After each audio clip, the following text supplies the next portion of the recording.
Será que chegar na academia e já ir aquecer é a melhor opção para você começar o seu treinamento de musculação? Será que isso impacta diretamente no seu resultado no final do treino? É sobre isso que a gente vai falar nesse vídeo. A gente vai falar sobre a diferença de mobilidade, alongamento e o aquecimento. Qual dos três tipos é melhor para a gente começar o treino? Qual é o melhor para o seu caso? Será que vale a pena você fazer um desses três? Ou fazer os três juntos? Ou não fazer nada? Fica comigo até o final desse vídeo que a gente vai conversar sobre isso hoje. Já repararam que quando você chega na academia, às vezes tem um pessoal perto da onde ficam os colchonetes lá, fazendo uns movimentos com a coluna, uns movimentos ali com o joelho. Isso aí são exercícios de mobilidade, tem ficado muito popular de uns anos para cá, fazer as benditas das mobilidades articulares antes da gente começar de fato o treinamento. Que é muito importante a gente entender o que são esses três pontos e para que eles servem em si. E depois a gente vai bater um papo sobre alguns tipos de aquecimento específico para musculação, não específico, e falar um pouquinho também sobre esse lance de mobilidade, de alongamento, se vale a pena. Para começar, vamos começar falando do próprio aquecimento. A ideia do aquecimento é o quê? É sinalizar ao seu corpo que você vai começar a fazer um trabalho mais pesado. Então a gente começa com uma carga mais leve, seja com a carga de peso ou seja com uma carga de cardio mesmo. Esquentar o corpo a fim também de lubrificar essas articulações e as musculaturas ali, para você conseguir manusear a carga com um corpo mais quente. Isso, trazendo do ponto de vista prático, isso é mais seguro. O aquecimento, ele é muito importante na hora de realizar. Quando a gente vai fazer musculação, existem dois tipos de aquecimento que você provavelmente já deve ter visto aí nas academias. Que geralmente quando aquele aluno novato chega, que o professor já manda ele direto para a esteira, sabe? Que fala assim, faz 10 minutinhos de esteira aqui. Aí o cara faz uma caminhadinha meio mais ou menos lá, e depois ele vai fazer os exercícios. E tem um aquecimento mais específico, que é quando você já faz no próprio aparelho, né? E eu vejo que isso é um tema na nossa área da musculação, que é muito polêmico. Então eu vou deixar aqui a minha opinião sincera sobre quando você deve usar cada um. Então, por exemplo, em alunos que nunca tiveram contato com musculação na vida, eu peço para eles fazerem duas coisas quando eles chegam na academia. Primeiro, eu peço para eles deixarem o like e se inscrever no canal para me ajudar a bater os meus primeiros 1000 inscritos. Viu o que eu fiz? E a segunda coisa, geralmente eu peço sim para que eles façam aqueles 10 minutinhos na esteira, não vão direto para o aquecimento específico da musculação, e eu vou explicar o porquê do meu ponto agora, porque isso é um assunto muito polêmico, né? Novatos, iniciantes, aquela moça que nunca treinou nada, vai começar na academia pela primeira vez, assim, ó, vamos pensar, gente, numa iniciante real mesmo, na iniciante raiz, aquela que nunca pisou numa academia. Pessoas assim têm muita baixa consciência corporal, não tem não sabe direito contrair, relaxar os músculos, então é muito natural do iniciante, quando vai fazer às vezes um movimento multiarticular, por exemplo, compensar com todas as partes do corpo. Então é interessante que todas as partes do corpo desse iniciante esteja quente, aquecida, com sangue rolando ali, circulando bem, para que a compensação ela seja o mínimo dolorosa possível no outro dia, entende? Então, falar para você que é errado colocar a pessoa na academia para começar o treino, eu acho isso mentira, eu acho isso baboseira, não tem a necessidade. Você pode sim fazer os 10 minutos da esteira. Agora, sair da esteira e também já começar de uma vez colocando aquela carga, eu também não acho legal. E para quem já é um pouquinho mais avançado, já tem um pouquinho mais de coordenação, se quiser fazer os 10 minutinhos antes, pode fazer, mas aí eu ainda adiciono um pouco do aquecimento específico da musculação agora, que é o que eu vou falar para vocês, que é, por exemplo, é sempre pegar o primeiro exercício do treino. Então vamos dar o exemplo do agachamento. Vai fazer um agachamento? As primeiras duas séries, faz ali uma sériezinha de 15, de 20 repetições, com aproximadamente 50% da carga que você vai levantar depois. Então vamos dar um exemplo prático. Você coloca 20 kg de cada lado para fazer 10 repetições ali no seu agachamento. Então como que você vai aquecer para fazer esse agachamento de forma segura e efetiva? Você vai colocar 50% da carga, ou seja, vai colocar 10 kg de cada lado para começar. Então aí você vai fazer entre 15 e 20 repetições ali, você vai sentir um ardorzinho já, e a ideia é essa, e depois você coloca o peso original. E para quem já é bem mais avançado na musculação, então para você que já é rata de academia aí, o que você pode fazer? Você pode fazer uma progressão de carga inteligente, progredindo o peso aos poucos, que é a tal da pirâmide crescente, né? Então você começa lá com uma repetição, com uma série de 20 repetições, com um peso de 50%. Aí você aumenta um pouquinho o peso, vai ali para 15 repetições. Aumenta mais um pouquinho o peso até chegar nas repetições válidas que a gente fala, né? Então essa é uma estratégia também muito segura e inteligente de progredir o peso. Falei um pouco do aquecimento, agora vamos falar um pouco da mobilidade. O que é a tal da mobilidade, então? É um aquecimento, é um alongamento diferente? É um aquecimento diferente também? Não é. A mobilidade, ela é a capacidade de fazer com que as suas articulações se movam livremente. E aí a gente vai entender daqui a pouco a diferença de mobilidade e alongamento, que são coisas diferentes. A sua mobilidade, ela está muito mais voltada para a sua articulação. Você consegue fazer os movimentos que a sua articulação deveria fazer? Muita gente não consegue fazer. E quando que é interessante a gente começar o treino fazendo uma mobilidade? Justamente quando a gente tem uma restrição articular. Por exemplo, você não consegue mover o punho nessa angulatura aqui, você só faz esse comecinho. Então seria interessante a gente começar fazendo exercícios de mobilidade para que o seu punho vá se soltando ao longo dos treinos e aí não tenha mais restrição na articulação. Então todos os pontos como punho, cotovelo, ombro, quadril, joelho, tornozelo, essas são as principais articulações que a gente usa nos treinamentos. Entendeu?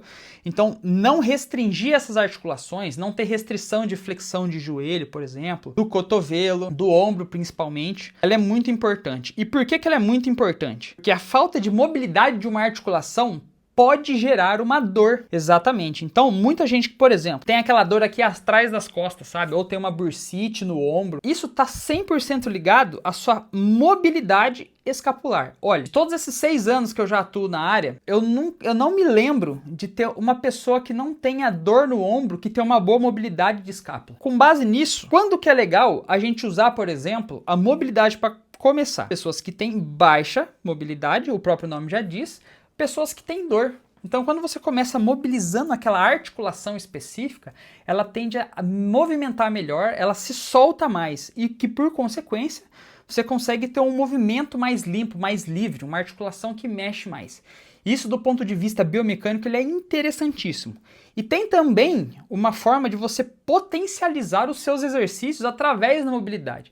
Então vamos pegar o exemplo de uma menina que não tem dor no joelho, não tem dor no quadril, não tem dor no tornozelo. Mas ela tem uma restrição, por exemplo, no próprio tornozelo. Então ela não consegue agachar, aquele agachamento livre, até embaixo. Ela não consegue nem quebrar a paralela. Tendo uma boa mobilidade de tornozelo, isso vai possibilitar que ela consiga descer mais, ter uma maior amplitude de movimento. Maior amplitude de movimento, mais energia gasta pelos próprios músculos, maior o estímulo de hipertrofia. Hipertrofia gosta muito de amplitude de movimento. Então, às vezes a pessoa ela não sente dor, mas ela quer melhorar a amplitude de movimento dela. Mobilidade também é sensacional, é muito bom. Então, mesmo que uma pessoa não tenha necessariamente uma dor, ela pode fazer uma mobilidade para soltar aquela região específica, principalmente a região que ela vai treinar no dia. E agora a gente vai para o alongamento. O alongamento ele está muito mais voltado para a parte muscular em si. Então, quando o músculo ele é muito encurtado, ele também tende a limitar o movimento. Por isso que a mobilidade e o alongamento, eles são muito parecidos. Só que a mobilidade ela está mais focada em mobilizar a articulação em si do que o músculo em si. E o alongamento, ele vai focar mais a devolver o comprimento normal do músculo. Presta atenção no que eu estou falando aqui. Tamanho normal, comprimento normal e não um super comprimento. Então, quando a gente pega aquelas ginastas, por exemplo, que elas têm o que a gente chama de abertura zero, né, que fica com a perna retinha, elas têm os adutores muito alongados, os posteriores de coxa muito alongados. O alongamento ele pode acabar trazendo alguns desvios posturais aí, dependendo quão encurtada a sua musculatura tá. Mas isso não é um fator determinante para a dor. Geralmente a mobilidade ela é muito mais impactante na dor do que o próprio alongamento. É interessante que nós tenhamos os músculos nos comprimentos normais. Afinal, o próprio nome já diz, né? Comprimento normal. Então, músculo encurtado, aí é interessante que você faça um trabalho de alongamento para aquela musculatura específica. Como que faz para a gente descobrir se a gente tem um músculo encurtado? Então, aí a gente tem duas opções.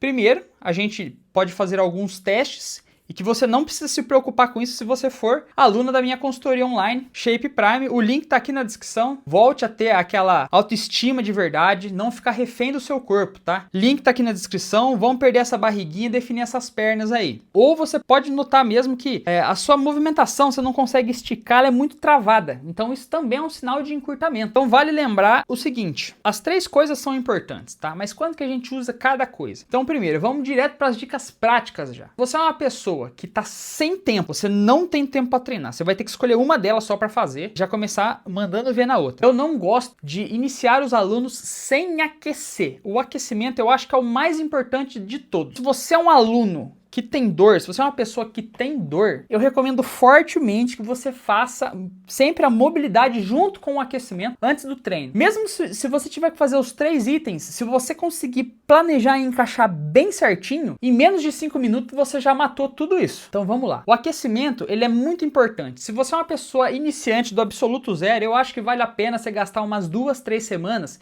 fazendo o aquecimento ali na esteira, andando um pouquinho, uma caminhadinha mais acelerada ali na esteira, por uns 5, 10 minutinhos e depois fazer o aquecimento específico da musculação, que é pegar o primeiro exercício que você vai fazer no dia, fazer ali com 50% da carga, cerca de 15 a 20 repetições. Mobilidade, mesma coisa. Se você é uma pessoa que, além de ser novata, ainda tem dor, você precisa melhorar a mobilidade, principalmente das articulações que mais mexem, que seria ali o quadril, o tornozelo e o ombro. Faça mobilidade quando você quer dá aquele alívio das dores, tá? É um praticante que tem dor, principalmente nessas regiões que são mais móveis, ou quando você quer melhorar a performance em algum exercício específico, como, por exemplo, o agachamento livre. Devido à falta de mobilidade de quadril e tornozelo, por exemplo, ele não consegue sair com muita amplitude. Então é muito interessante você usar a mobilidade em casos assim, onde você quer performar melhor. O alongamento vai cair nessa mesma coisa. Se você vê que você tem uma musculatura encurtada, você não consegue encostar, por exemplo,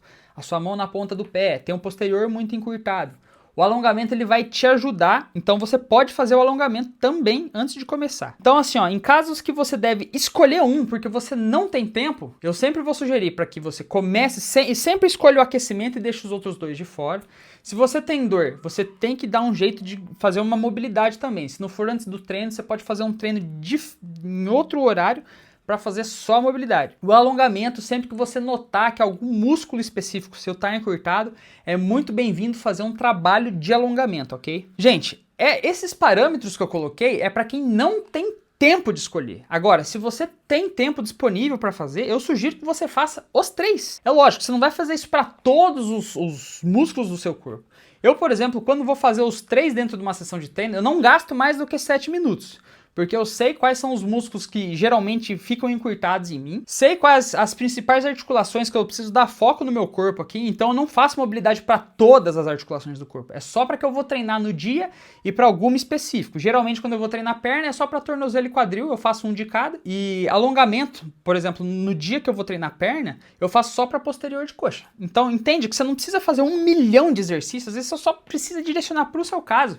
E é por isso que é muito importante você ter um acompanhamento, porque daí você não perde tempo fazendo isso, entendeu? Inclusive o link da minha consultoria está na descrição novamente. Aquecimento, mobilidade e alongamento são coisas que vão trazer segurança para você no final das contas, e é isso que a gente quer. É treinar o máximo de tempo que a gente conseguir, por muito e muito tempo, sem se machucar, sem se lesionar, e sempre conseguindo performar dentro do treino. Então comenta aí se você tem alguma dúvida, alguma sugestão.